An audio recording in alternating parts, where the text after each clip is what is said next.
فتوى إرضاع زوجات رجال الأعمال للخدم حلال، وصورة سعادتك. ما فهمتش فقلبت، عشان ما فهمتش قلبت الجورنال. العنوان بيقول فتوى يجب على زوجات رجال الأعمال أن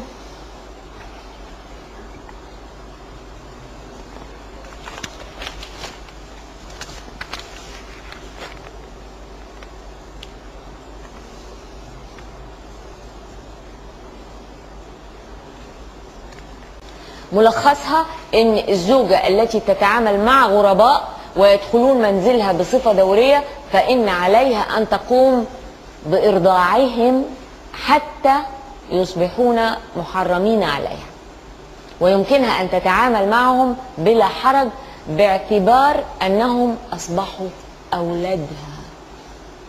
الحقني الحقني الحقني يا فضيلة الشيخ، اللي بيشتغلوا معايا دول اعمل فيهم ايه؟ سواقين وزملاء والمصورين، اعمل ايه؟ مالي ايه؟ اعملي اللي في الجرنان.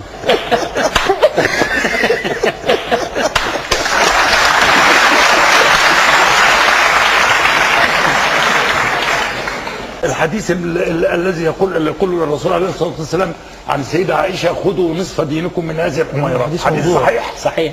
طيب ما فيش نسمع بس الاستاذ صلاح دقيقه واحده.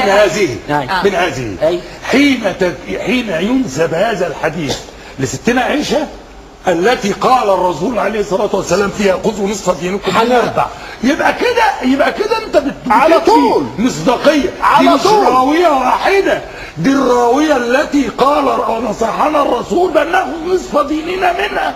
يا فندم في امريكا دلوقتي انا مالي وبال امريكا. لا يا فندم احنا مالنا جدا، لا مالي جدا ومالي الناس دي جدا.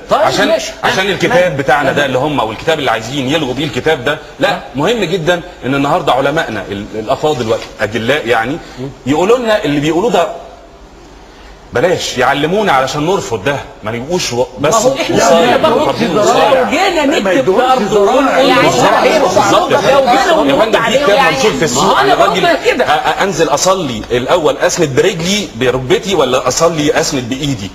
ده في كتاب منشور كده يا فندم ومشرح. هل التفاصيل دي ده اللي انا محتاجه النهارده انا محتاج وعي اسلامي صحيح علشان اقدر ارفض بعقلي.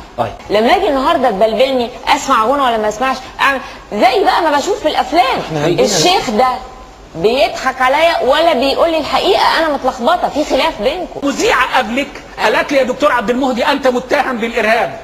قلت لها: يا ريت انا ارهابي ولا معايا 50 اعوذ بالله، كنا قدرنا نحوش عن بلادنا.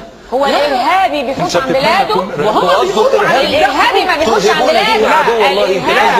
لا المنظمات اللي بتجاهد في فلسطين بيقولوا عليها ارهابيين ولا مش ارهابيين؟ مين اللي بيقولوا عليها؟ ما تلخبطليش كل وسائل العالم بما فيهم انت. احنا بنتكلم والله بنتكلم. هتلخبط انت، لخبطتنا كده. لخبطتنا في ايه؟ طارق اسمع، قول حاجه. حضرتك تقول اتمنى ان انا ابقى ارهابي. يا دكتوره ارهابي بمعنى ادافع عن بلدي، اتمنى قوي. لا يا فندم اللي بيدافعوا عن بلدهم لا في فلسطين لا مش ارهابي طبعا. في هو الاعلام بتسوي ارهاب ولا ما تقولهاليش كده بس يا فندم. عفوا يا استاذ طارق، يا استاذ طارق، قول يا ريتني كنت ارهابي في فلسطين. يا استاذ طارق، وسائل الاعلام بتسميهم ارهابيين ولا لا؟ وسائل الاعلام الاجنبيه لا احنا ما بنقولش ارهابيين. الخبر عندنا اللي بيدافعوا على ارضهم ما بنقولش عليهم ارهابيين. لسه غايه عاوزين نوصل لدرجه ان احنا نقول يا عالم. بس ما تقولش كلمه يا ريتني كنت ارهابي دي، ما تلخبطناش. ما تخافيش انا مش خايف. احنا مش عايزين. انا والله انا خايف ارهابي ادافع عن بلدي. اخاف ان انت تقول كده للشباب. لا انا ما بقولش، ما انا بقول للشباب يدافع عن بلدي. اوعى تقول نفسي اكون لا ادافع عن بلدي اهلا وسهلا. انا قلت للشباب اكتر من مره اتمنى انكم تدافعوا عن بلادكم من الان، لان البلد بالعقل بالعلم بالحوار والدفاع مش بالارهاب. كلامي انا والدفاع عن البلد يكون بحرص على